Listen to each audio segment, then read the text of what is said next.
Molly and I went to NYU together, and so did Susan, but we didn't really know her, right? But anyway, so we had worked together then, and of course I had always wanted to work with Molly again, but I had to wait until I had something that had enough depth and scale to ask her to do.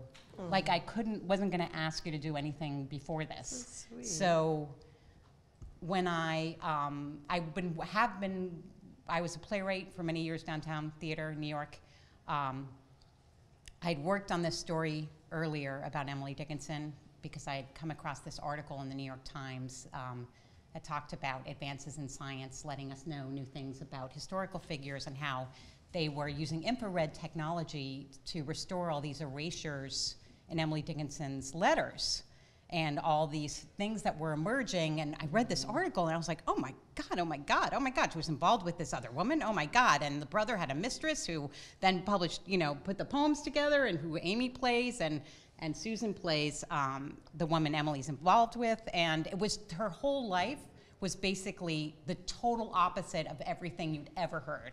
Like, and I couldn't even believe it. And even that, like when I was in college, what a line I would use was that I wanted to be the Emily Dickinson of comedy. And like, the reason why that was good, because everyone thinks she's the most miserable person on earth. But then I found out she was also funny.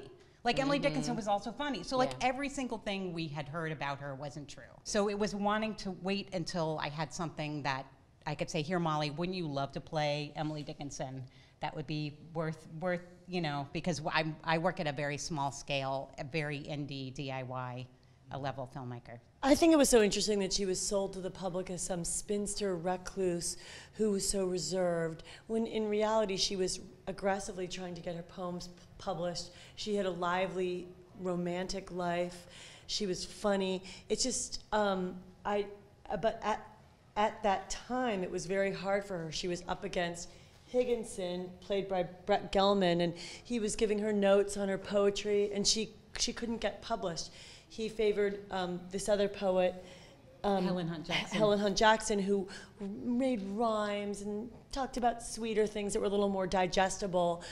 So I just found the whole story so fascinating, Why people need to make women like there's some kind of broken-hearted victims. Yeah. That's easier for us to digest versus a woman who's really not that at all and driven and hungry to make it, and for this time kind of going against what's expected socially of a woman and how she should behave. Yes, I agree. Completely agree. Yeah.